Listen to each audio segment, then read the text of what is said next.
मयूर आज उदास मन से स्कूल से घर आ रहा था।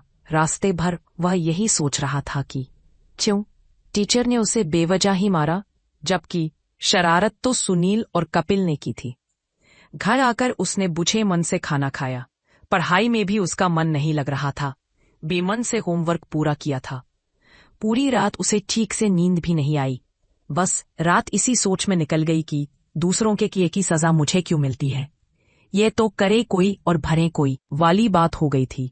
चूंकि मयूर स्वभाव से सीधा है और कपिल और सुनील के साथ बैठता है, इसी वजह से सारा दोष मयूर पर ही आ जाता है और वे गलती कर भी साफ बच निकलते हैं। इन दोनों की वजह से क्लास टीचर की नजरों में उसकी छवि खराब बन रही थी। उन्हें लगता कि मयूर ही शरारत करता है। हालांकि उसने कई बार टीचर को सच बताने की कोशिश भी की, लेकिन कपिल और सुनील अपनी बातें कुछ इस तरह से रखते कि टीचर को वे ही सही लगते थे। मयूर आज अपने स्कूल की लाइब्रेरी में नैतिक शिक्षा की किताब में कुछ प्रेरणादायक कहानियां पढ़ रहा था। उसमें बताया गया था कि सांझ को आज कहा, हमेशा चुप रहना और अपनी बातें किसी के सामने सही तरीके से नहीं रखना भी एक प्रकार की कायरता है। यदि हमारा बातें सही है तो हमें किसी बात का डर नहीं होना चाहिए, न ही किसी से अपनी बात कहने में झिझकना चाहिए। इन सब बातों को पढ़कर उसमें एक नया आत्मविश्वास जागा था। रोज की तरह मयूर स्कूल गया था। सबसे पहले वह अपनी टीचर से मिला और कहा, मैडम, क्या आपके पास मेरी बातें सुनने के लिए थोड़ा सा समय है? उन्होंने कहा, तुम बिना किसी डर के अपनी बातें कहो। मयूर ने कहा, मैडम, हमेशा सुनील और कपिल क्लास में शरारत करते हैं और अपनी बातें कुछ इस तरह रखते हैं कि आपको उनकी बातें सच लगती है। अगर आप सच्चाई की तह तक जाएंगी तो दूध का दूध और पानी का पानी साफ नजर आएगा। मैडम को मयूर की बातें सटीक लगी और उन्होंने उसकी तह तक जाने का फैसला कर लिया था। कपिल और सुनील को इस बात की खबर नहीं थी। आज मैडम जानबूझकर क्लास में देर से आई। इसके पहले वह खिड़की से सारा नजारा देख रही थी कि कौन से बच्चे क्लास में शरारत करते हैं और कौन नहीं। ऐसे में उन्होंने देखा कि कपिल और सुनील क्लास में ऊधम मचा रहे थे और मयूर को परेशान कर रहे थे।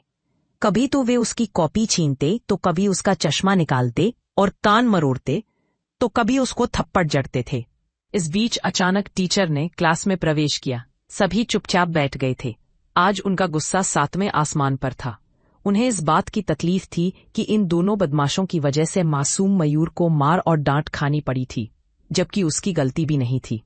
उन्होंने कपिल और सुनील को अपने पास बुलाकर पूछा, मेरे क्लास में आने से पहले तुम लोग क्या कर रहे थे? दोनों ने एक स्वर में कहा, टीचर, शैतानी तो मयूर कर रहा था। बस इतना सुनना था कि टीचर ने सुनील और कपिल को जोर की डांट लगाकर सच पूछा। तब कहीं जाकर उन्होंने सच्चाई उगली।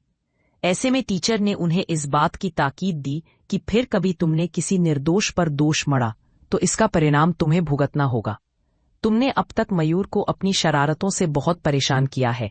अगर तुम दोनों अभी भी नहीं सुधरे तो तुम्हारे मम्मी पापा से इसकी शिकायत कर दूंगी। टीचर से डांट खाकर वे अपना सा मुंह लिए चुपचाप बैठ गए थे। सारी क्लास ने हकीकत समझ ली थी। वहीं टीचर की नजरों में मयूर की छवि एक अच्छे सच्चे छात्र की बन चुकी थी।